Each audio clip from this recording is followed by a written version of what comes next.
We good? John, alcoholic. Hey, John. Let's just take a second, get quiet and centered, and invite God in.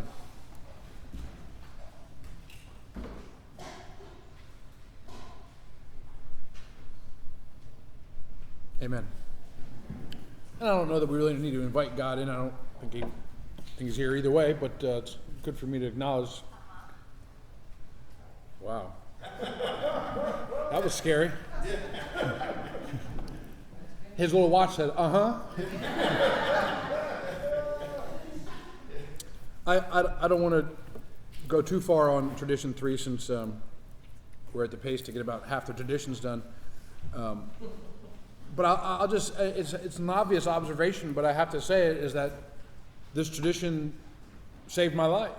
I mean, I was not a high-value draft pick when I showed up at Alcoholics Anonymous. The old-timers were not knocking themselves over to help this 17-year-old punk kid that brought nothing to the meeting at all, you know. And that's an extreme example. I know, you know, no one's saying that we should divide or exclude anyone of a certain age group or race or anything like that. But, you know, really, in this conversation that Bill in this essay that Bill has, you know, I think the most important, you know, they're talking about in this step, an addict comes to a group, and,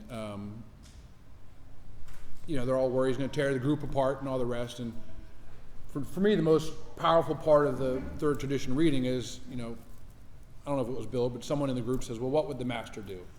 You know, but and they still recognize that we have to keep our focus on alcoholism. And, you know, I'll talk about this a little bit in the fifth tradition, but a friend of mine, Mike, who I really love and miss a lot, we used to go to the prison together every week in Maryland. And, you know, we would get a lot of questions and answers about, you know, which fellowship I belong in and stuff. And he's like, one of the things he says is that I think helps open some eyes to some of the guys was like, you know, if 99% of your problems are caused by another affliction, but you're still an alcoholic, you're welcome in Alcoholics Anonymous, you know. And for our primary purpose to stay intact, that's what we have to keep our focus on.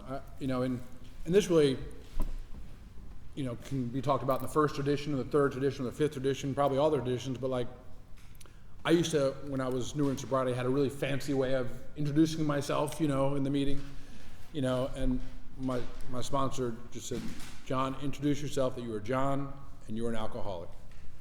You know, I had a lot of little add-ons to let you know how special I was, but the group didn't need that, you know, and more importantly, I don't need that, right? Again, because in just a small little way, it separates me. Oh, you're an alcoholic, but I'm an alcoholic. I'm also a drug addict. I'm a gambling freak, and, you know, overspender and all whatever other problems I got. Like, no, in Alcoholics Anonymous meeting, I'm an alcoholic. And one of my, I've been really, you know, if you hang around Alcoholics Anonymous long enough, you get exposed to some really awesome people. And I got to spend a lot of time with one of my AA heroes, this guy Tom Ivester, from Southern Pines, North Carolina. If you want a really good tradition workshop study, just leave right now, go on YouTube and get some Tom I stuff. But I'm really just one of my, I mean, he was the most gentle giants, I mean, just an incredible man in Alcoholics Anonymous, a real servant, a real love of Alcoholics Anonymous. And he tells this beautiful story about how, you know, there's a guy in their group that only wants to identify himself a certain way, doesn't identify himself as an alcoholic, and how he lovingly, after the meeting, after some time, you know, not the first guy's meeting, right? Like, Alcoholics Anonymous is strong enough. We don't need to correct the newcomer on his very first meeting. You're doing this wrong. Like, I'm not going back here, you know what I'm saying? And after a little period of time, I forgot what it was, it's, you know, dependent upon what's going on, but, you know, he puts his arm around the guy with all the love he can muster and say, hey, can I talk to you a minute? And just starts talking to him about it and explains the history behind it, not in a punitive, exclusive type of way, you know, and that's really what we're called to do. I believe that God is more concerned with my demon. I'll talk about me. God is more concerned about my demonizing than my demons, right? Because when I exclude you from the group, when I kick you out of the herd in some just slight way,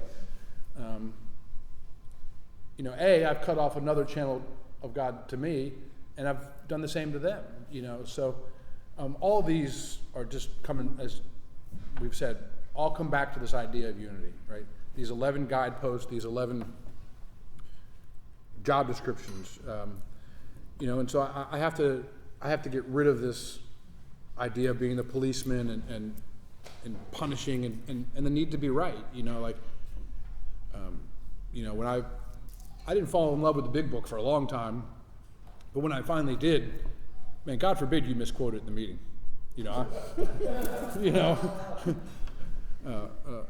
One time I corrected a guy, and then someone showed me after the meeting that I was the wrong one. That's always fun. So I don't have much to add on this than Shannon did. The fourth tradition: each group should be autonomous, except in matters affecting AA as a whole. How I've incorporated this in my marriage and in my relationship is, while my wife have the same ideals and the same wants and desires, like we have to be autonomous. Our recovery is autonomous from each other, in that I can't recover for her. Well, she hasn't needed that, but she can't recover for me. I can't sponsor my wife, although I always like to say it's been tough keeping her sober for this long. And it's funny because everybody knows it's not true. I have to allow her path, but in terms of my behavior, I have to live in a way that doesn't affect her negatively. In the 12 and 12 essay on the fourth tradition, Bill talks about there's 2 storm signals. I can't do anything that would injure the group, or for me, in the relationship sense, the family, without consulting my wife, whether it be, career changes or big purchases or anything that's going to affect her. And I've, of course, done the opposite and learned how this tradition. But, the cool thing is, like, as Bill says somewhere in the literature, in God's economy, nothing is wasted. I fell in love with this new guy down in Florida. He was from Florida, but he was in treatment here in Nashville, and we lived in Maryland, and we were in town for something, and I fell in love with this guy and really wanted to help him, and went back out, and I'd given him my number. I said, hey, man, whenever you're ready, I'll help you get out of Florida, get you a fresh start, whatever it was. And some time goes by, and he calls me and says, man, I'm going to die. I'm on the streets. I'm going to die. And I said, can you get to the airport? We'll get you up here. Just come hang out and get a fresh start. And so I bought this guy a plane ticket and told him he could stay with us as long as he needed. And then I went home and asked my wife if it was fine, right?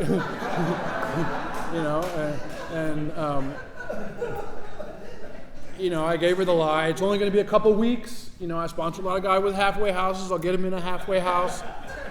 2 weeks max. And she's like, well, where's he going to stay? I'm like, well, we got a basement, and the basement had become like a catch-all for everything. One of her parents died, and all the stuff whatever, the basement disaster. She's like, all right, well, we'll clean up the basement. When's he coming? I'm like, well, 5 o'clock. And she had and he stayed 15 months. But the cool thing was, like, in God's economy, it wasn't wasted, and it was a beautiful experience. My kids fell in love with him. He became, like, not the fourth child because he was a little bit older, but, like, it became an incredible experience for them to be of service, and it became an incredible experience for her that really opened her heart in a way that she didn't think was possible. And I'm going to leave that for her story, but this idea of autonomy, is really can be argued a lot in how one group, Alcoholics Anonymous group, can affect another group, in what you do. And I think there's a lot of room for discernment here, and that's when we got to fall back on this second tradition, and how does God express this in the group conscience? You know, if we're deciding to do something at the group level, right? You know, no one's a stranger to this. I don't want to use the word controversy, but some groups are deciding whether to use the Lord's Prayer, not use the Lord's Prayer in different areas of the country, and how does that affect AA as a whole? And I believe, you know, that Alcoholics Anonymous' biggest threat is from within, right? Alcoholics Anonymous is not going to fail from the outside, you know. And my experience in 34 years is like any group that regularly gets too far outside the traditions fails in and of itself. Kind of just dissipates and falls apart and doesn't have the strength to continue. And so I certainly don't need to go in there and be the policeman. You know, I have been and I want to talk about this later, but there's a large difference between a meeting of Alcoholics Anonymous and what I consider to be a Three Legacy group. You know, and we'll go into a lot of depth in that later. But for me, you know, being a member of a group, you know, I've been a part of some groups that, you know, I've tried to change their trajectory, you know, and that doesn't go well. You know what I mean? So I, as a member of Alcoholics Anonymous, I have to find a group that I believe is, you know, trying their best to follow the traditions. And that's all any group can do. Are we going to screw up as individuals? A lot. And are we going to screw up as groups? Hopefully not as much, because we've got this collective group conscience expressed by God. Yeah. Autonomy. So tradition 4, I feel like this is all about, for me, what I hear is communication, right? Like good communication, which I was not good at when I came here, right? So, and who would have thought, right? Like that can actually help unify us is when we actually talk about things and like run it past other people instead of like just what's happening between my ears. Crazy. So yeah, I think sometimes I hear this though as some people interpreting this as like a blank check to I can do what I want. And I don't know that that's what I get from it. I think I can do what I want to an extent. But if it's affecting other people or other groups, then potentially I should have that conversation, right? That seems logical. So for example, I know my home group, we now meet twice a week. We originally met once a week, but when we were talking about twice a week, we consulted some of the neighboring groups, like when do you guys meet? What times do you guys meet? What are your formats? We don't want to put the same meeting at the same date, same time, right? Like that is asinine. And would potentially cause disunity. What? So we had that conversation, right? It was a process. It happened. I do that. I like to think I do that in my marriage as well. You know, and run things past my husband and bless him. And we actually have a shared calendar so that we can communicate really well that way as well. Because we forget sometimes. We're both very busy, and so. So yeah, but I love that we also have this freedom to operate how we think is best within our group, right? We can decide if we want to do announcements at the beginning of the meeting or at the end of the meeting or right smack dab in the, whatever you want. That's fine, right? Like that, whatever you guys decide, I'm good with that, right? Like I'm good with that. And I'm grateful that we're not so strict with every little rule and what have you, that we can allow for that, as long as it's not affecting other people or AA as a whole, right? Other groups or AA as a whole. In my personal life, as long as it's not affecting other people, right? Then that's fine. Sometimes that's where I have the difficulty though in my personal life is that I don't think my behaviors sometimes affect other people. When I do my nightly inventory, sometimes I find out that I'm incorrect in that, right? So again, this whole idea of these very spiritual principles kind of under maybe how I think about the tradition sometimes, right? So yeah, but I think this all goes back to me of just good communication. Let the left hand know what the right hand's doing. Right? If this group over here is taking a meeting into the jails on this day, like let's like, let's talk with them about how they're doing that, right? If we want to do that too. Let's have this good communication of how we can carry this message the best way that we can, which leads us right into tradition 5. Go ahead. Great. So tradition 5, each group has but one primary purpose: to carry its message to the alcoholic who still suffers.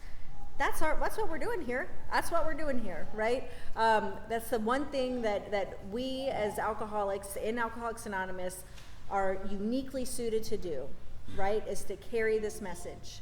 That's our job. That's our job. We can do that in so many different ways. It's beautiful. It's beautiful how many ways we can do that. I know for me, I got sober like John very young, and I was in high school, and I was having a hard time finding people to sponsor, right? Because I was like 15 and unmanageable baseline.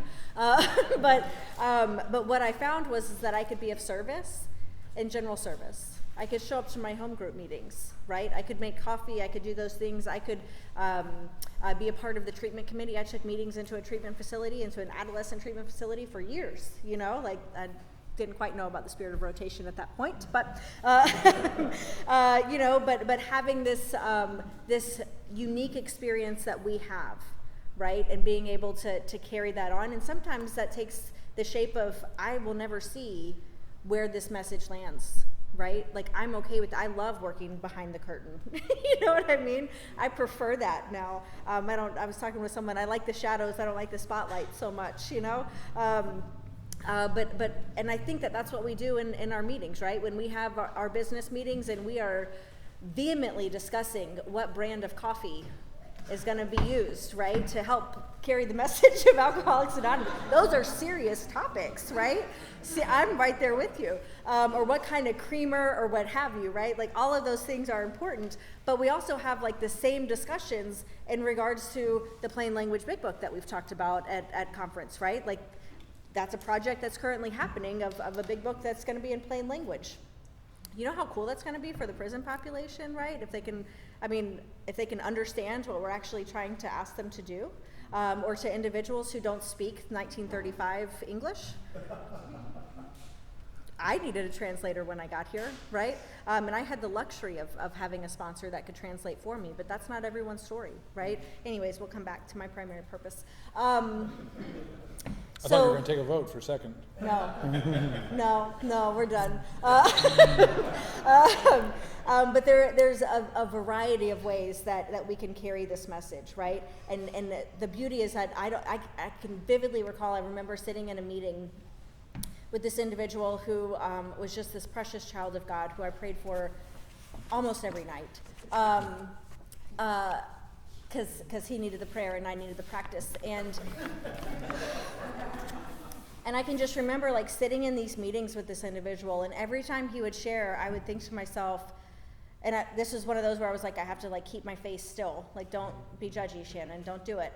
But I just had to think like, how is anyone getting anything out of this? Like, this is wild.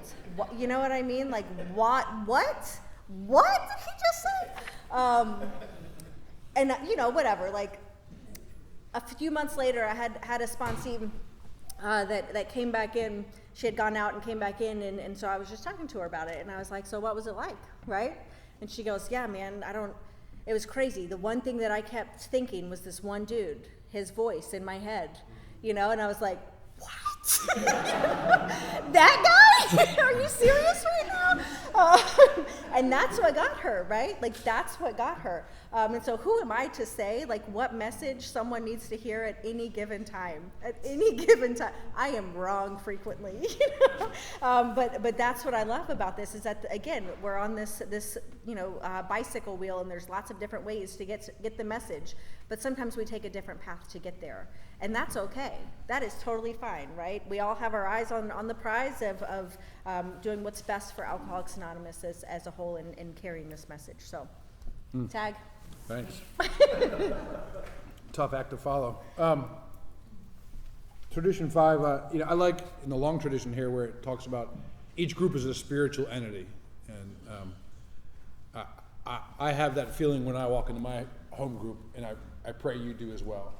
And that's the stark difference between what can be the stark difference between a group of Alcoholics Anonymous and a meeting.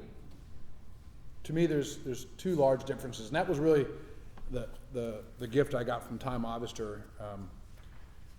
First time we were together, he's like, tell me about your group. And I was like, oh man, the meetings are great. He's like, no, tell me about your group.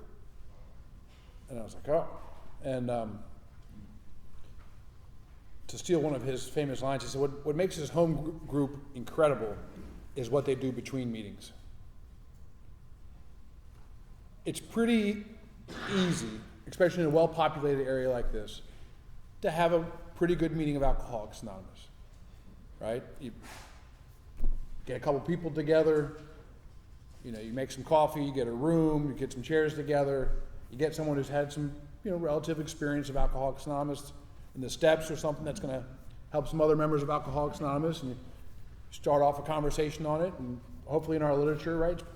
It's not rocket science, right, to have a pretty good meeting. But what a group of Alcoholics Anonymous does in between the meetings are the things that she talked about. Going to prisons. How do we? But not even so much on the formal side, but kind of informally. How are we taking care of each other? Are we getting together and reading the book, or having tradition study? Are we taking each other to the doctor's office? Are we going to court with each other? That's the type of fellowship that I know that turns into a kinship. There's obviously the fifth tradition conversation of primary purpose and other afflictions. And I'm not going to go down that path. I kind of covered that in my earlier conversation. I've got a whole list of afflictions. When I'm in an Alcoholics Anonymous meeting, that's how I identify myself. I talk about my disease of alcoholism. I talk about my recovery of alcoholism, and I encourage the men I sponsor to do the same. But when someone gets off that path, it's not my job to ostracize them from the group. And as I talked about, I like to frame this conversation and how I use this in my personal life. My wife and I have the same primary purpose. Recovery in both of our lives is the first and foremost. If recovery is not first in my life, I'm in big trouble. But we spent a lot of time at the beginning of our relationship, and still do now, but talking about our ideals and what we wanted in life, and how we wanted our future life to look like. And fortunately, it was the same. We believe that our job together is to help each other grow and build a relationship with God, and to be a part of that process, but not a leader in that process. Our job is to build each other up and to help each other grow in whatever way that looks. And it kind of goes back to what we were talking about earlier, like in that first tradition of, if I start putting, my needs first all the time, I'm in big trouble, right? You stay together long enough as a couple. It doesn't take long to figure out, right? Like that, each person has low spots and high spots, and sometimes I carry the weight, sometimes she carries the weight in different functions, and that's not what it's about. But it was really important for us to. It seems simple and obvious, but like to have the same ideals and to have the same primary purpose in this relationship, right? I mean, just to illustrate some extreme examples, right? If one person wants to have a family of 7 and one person doesn't want to have kids, there's going to be massive conflict, right? And I don't know. I've been very blessed in recovery in that. I love AA relationships. I can't imagine. Well, I don't think anyone outside of Alcoholics Anonymous really tolerate me for that long. So that's probably why I love it so much. But really, in the formal sense of this tradition, like, we cannot get diverted from our primary purpose, right? Like, as Shannon so beautifully said, like, we get to help each other in a way that nobody else. That's been my experience, right? Like, the whole world tried to help me, very well-meaning people, and my battle cry was always like, you don't know what you're talking about. And because they would finish with these questions like, John, what's wrong with you? Why do you do these things? You know the answer, right? I don't know what's wrong with me. But the fact that you're asking me what's wrong with me discounts you from being able to help me because you clearly don't know what's wrong with me. Right? I mean, it's just logic. But when I got to Alcoholics Anonymous, magically, you all knew what was wrong with me. And nobody told me and wagged their finger and said, you must do A, B, and C. You should do, you could do, you didn't do, whatever. You know, they just shared their experience, strength, and hope. You know, what I couldn't deny what they were like was the same as what I was like. That's the magic that we're talking about. And if we get away from that at all, we eliminate their possibility of hearing the rest of the message. And the rest of the message is what happened, which is what? The spiritual awakening as a result of these steps and what my life is like now, you know. And I couldn't argue with how their life looked. It was just mind-blowing. I don't want to turn this into a step meeting, but it was mind-blowing, right? Because I knew without a doubt they were just like me. You know, you can't deny the truth. But I also couldn't deny that they were demonstrably different. It was like, how did that happen? You know? And so, you know, I love this thing that we got one job in here, and it's just to carry the message, and we can have great arguments about how most effectively to do that.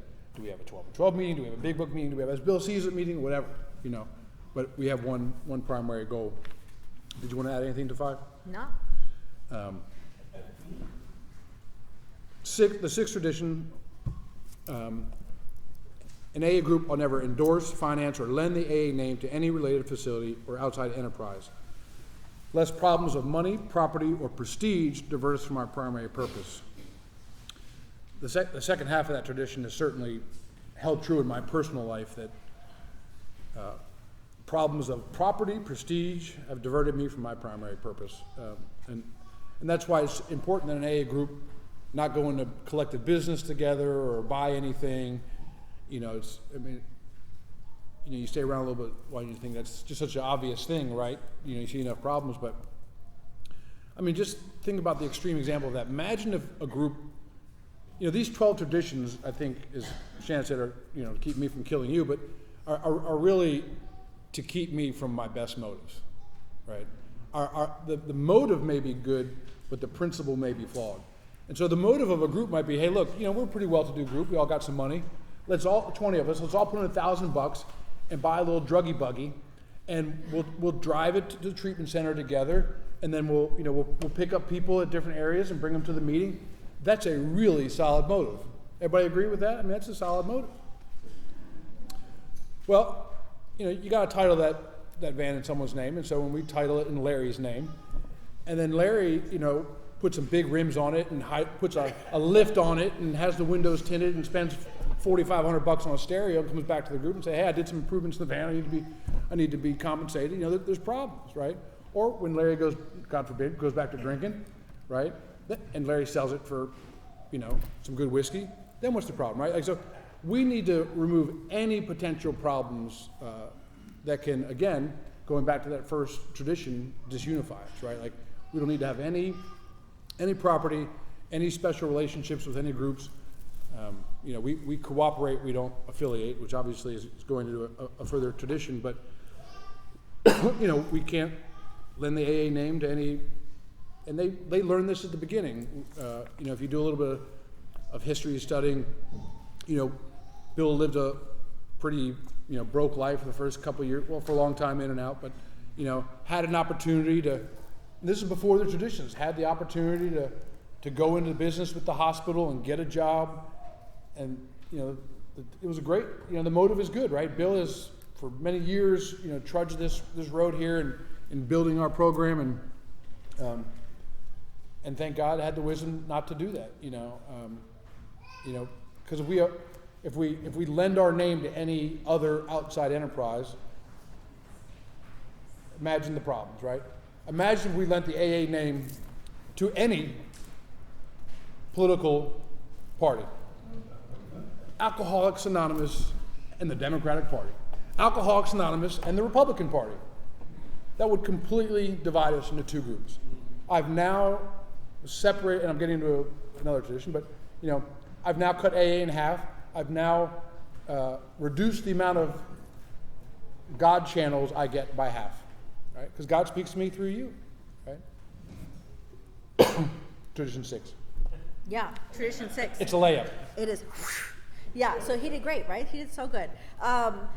So yeah, what I love about this is these are the things that history has taught us, right? That are gonna potentially take us from our primary purpose of carrying the message and kind of veer us off track, right?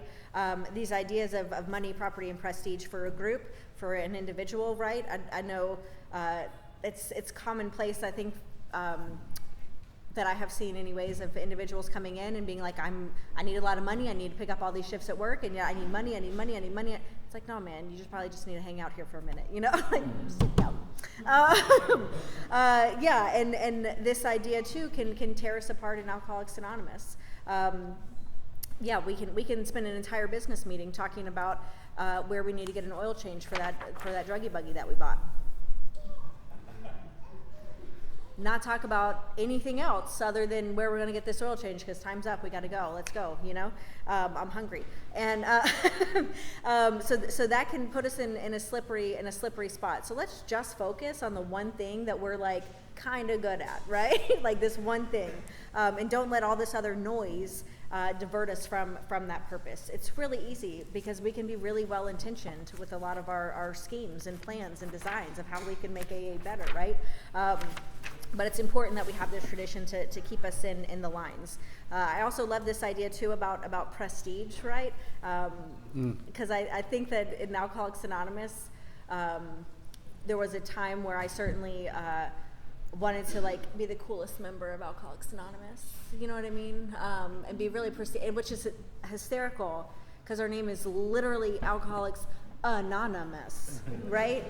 But I like wanted to be like the coolest person in here. But that can certainly divert me of like, well, I'm only going to take on these sponsees because they're the ones that I think are going to make it, right? Or make me look good or what have you. And that's really like not what this is about, right? At all. I think if anyone were to put money on me when I first got here, people would have bet against me in a heartbeat. And I don't blame them, right? So I love this idea that that we need to stay within these certain things in order to be most effective.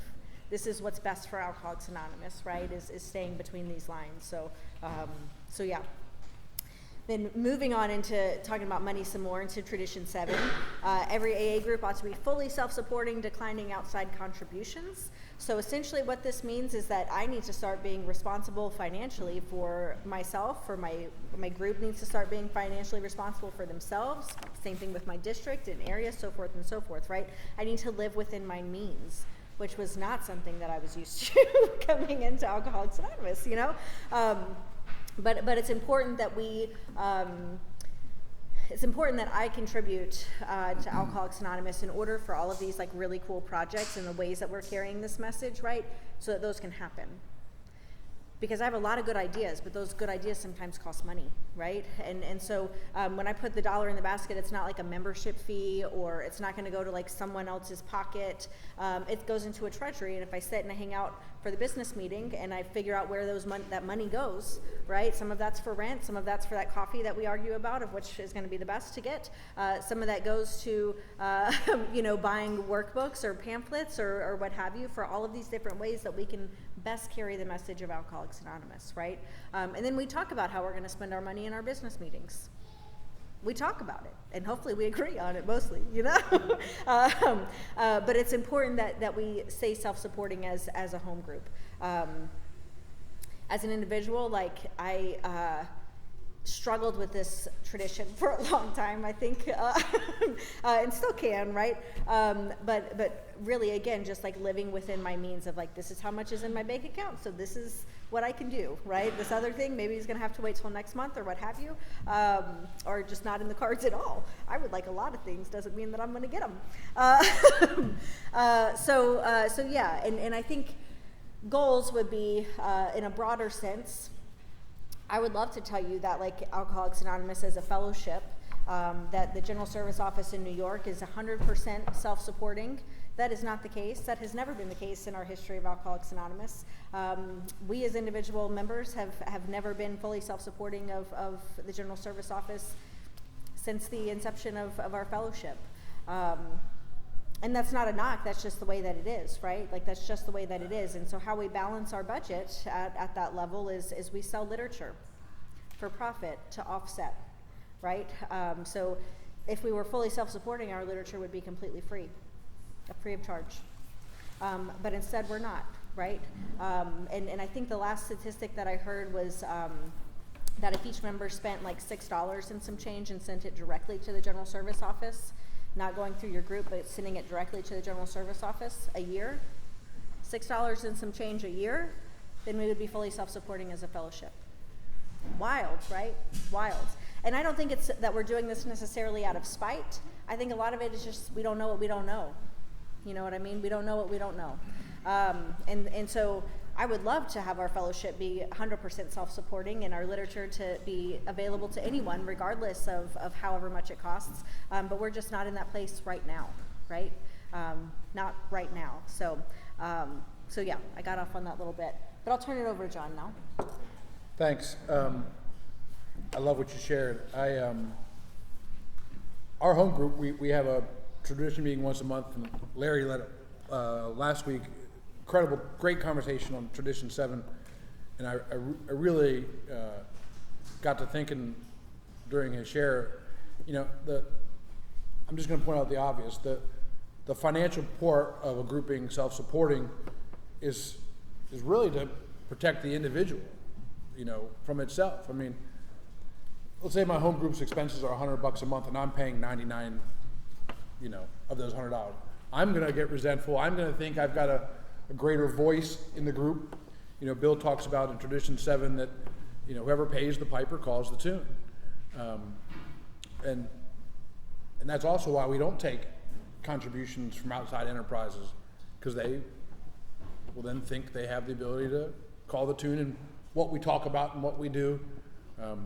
I've had a lot of, I don't want to say heated conversations, because I really don't have those anymore. Unless I'm fishing. But, I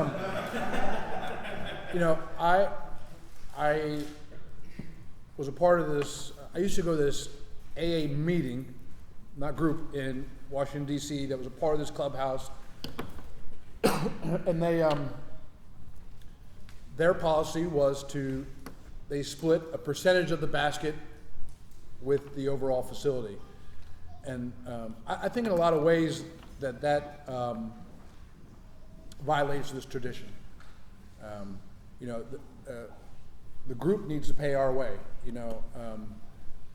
and so if the group only brings in, they have a percentage relationship, and I do want to hear your take on this, because I've heard some different arguments, if you have one, or not arguments, but different points of view. So if it costs $50 for the group to run, and we only get 10 in the basket, and we got to give X percent to the church or the community center or wherever it is, we're not self-supporting. And the flip side of this is where that can cause problems, when there's excess money in the basket. My old home group, someone was making an amends and they put $800 in the basket, and I got to thinking, man, I'm really glad we're not giving the entity that's housing us a certain percentage of this basket, right? Like, we need to, whatever organization that's housing our meeting, we need to figure out exactly what the cost is for it and pay our way. But what I got to thinking about when Larry was sharing last week was contributions is so much more than that, right? I mean, it takes a lot to run a really effective, solid group, a lot of effort. It doesn't take 100 people, but it takes a lot of effort. And I like to illustrate the absurd, because that's how I see things. Imagine if we had a meeting at a church, or any religious facility, fill in the blank, at a church, and they wanted to be our greeters, and they wanted to set up the chairs, and they wanted to make the coffee for us, and they wanted to do the setup. We need to do all those things. So there's so many ways to contribute in Alcoholics Anonymous. It's not just in the basket, and I got to be responsible for that. As a member of the group, I have to make it not my job, but I got to be responsible in that, if I know the guy or gal's job, who is to put the chairs away and lock the church up at the end of the night, if they're not there, I got to do it. I got to take ownership of it is really what it's about. And so I've heard some different arguments to that, but I think we have to be 100% self-supporting and not share a percentage of the basket with a group. You know, one of my friends who I love very much, who's a very solid member of Alcoholics Anonymous, the position was, well, they didn't charge us rent for a while so we could get started. Excuse me. And I think that motive is really good. But I think that's not it's not a solid foundation for the beginning of a group. When I got to be a part of starting my home group back in Frederick 15 years ago, you know, I was led by other successful Tom I said, look, you know, before you start a meeting, have a number of kind of organizational meetings and get yourself a coffee maker, get yourself a speaker getter, get all these positions filled before you just go start a meeting. You know, we had like 10 people a part of this group that had agreed to do a position for a period of time. You know, so we had a solid start. You know, in our first meeting we had 35 people, and the next meeting we had 65 people, and the meeting after that we had 100 people, and it's going strong, and it's a solid 3 legacy group that every year does a group inventory. You know, I think that's maybe not every year and a half, whatever, or at the most every 2 years does a group inventory. I think that's a really important part of being a group. Paul, what time are we stopping? We got 8 minutes. 8 minutes. I'll touch a little on 8 and you can clean up my mess. Okay, got it. Okay. Yeah. AA should remain forever non-professional, but we may employ special workers. This goes back to what we were talking of earlier. I hear the message of Alcoholics Anonymous from you guys. If someone is being paid to do it, I question the sincerity as a struggling alcoholic. You know, my life experience in this is about 5 years of sobriety. I got a job at a treatment center, and I thought it was going really well. I was enjoying it. I got to drive the druggy buggy, and I got to give some unsolicited, unqualified advice. It was fantastic. You know, no training whatsoever. And you know, I remember my sponsor asked me, you know, well, you know, what's going on? You know, how's your blah blah? And I said, oh yeah, I took the guys from the treatment center to the meeting, and he's like, yeah, but did you get a meeting in? And I was like, I just told you I took the guys from the treatment center to the meeting. He's like, no, that doesn't count as a meeting. And I said, what are you talking about? He's like, if you're on the clock and you're being paid, that's not a meeting. And I thought he was being unreasonable. And you know, for me, again, it's mixing this business of money with the spiritual realm when it doesn't need to be. You know, I'll share a little joke with you. Do you know the difference between the difference of the staff and the patients at a treatment center? The patients get better. And that was my case as being a member of the staff at a treatment center. You know, I thought I was doing service work when I was being paid to do a job, and it was not good for this individual. I'm not saying it's not good for you. I promise you there's no agenda in there. I'm just sharing with you experience. That was an area that was very easy to get cloudy for me. And I sponsor guys that are in the treatment field, and we talk about keeping those things, you know, vitally separate. And so, you know, my job here is to know the difference in what those things are. You want to talk about 8? Yeah. So I love Tradition 8. If anyone tells you that Tradition 8 is their favorite tradition, they are not being truthful. But what I can say is that what I love about this is that this basically tells me that there are no professional class of Alcoholics Anonymous members, right? We are all same when we come in this room. All same. And I love that, right? I absolutely love that there's no one that's like at a higher class or like, you know, advanced AA or like graduate level AA, like that doesn't exist for us. And in fact, like we kind of touched on this earlier as well, we function, our whole service structure functions in an upside down triangle where the groups are the ones who are in charge, right? Like we just kind of delegate all of these things down to the conference and go from there. But you guys are the ones who, like the groups are the ones that tell us, that determine the direction of Alcoholics Anonymous. You guys are the ones that call the shots. don't mess it up, you know? No pressure. No pressure, no pressure. So yeah, but I love that. That also means that when I'm in Alcoholics Anonymous, I don't have to be a professional, regardless of what I do in the outside realm. That is not my role, and that's not the hat that I wear in Alcoholics Anonymous, right? When I'm in these rooms, thank goodness for that. And then yeah, it also talks about our service centers, my employee special workers. So I know our central office has paid staff members. Our general service office has a lot of paid staff members, right? There's lots of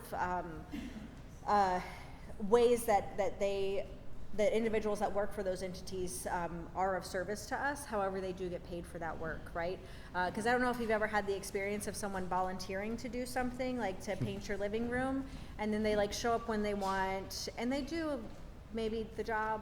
Maybe they don't even show up. I don't know, right? Whatever your experience is. But if you're paying someone to do it, they show up, they do the job, and then they leave, right? And like if you have a complaint about it, you have a formal way to complain about it or what have you. So what we realized in our history is that when we pay someone to do this work for us, then we get a better outcome than potentially these just asking people to volunteer their time, right? I'm not saying that we don't need volunteers. We do, but at certain levels, we need to have some kind of paid full-time employee to devote their time and energy to this work. Does that make sense? Cool, love that. Yeah. Be a good time to break. Yeah. All right, we're going to go ahead and take a break. I think we're going to be back. The lunch should be here any second. I think it should be here by now. It should be pulling up any moment. And we're going to come back. 30 minutes. Yeah, at 12:20 we're starting this, but I think at 12:10 we're going to do like a little countdown thing. I'll let everyone know. Just stay close. Don't go far. Yeah. Thanks, guys. Too much coffee.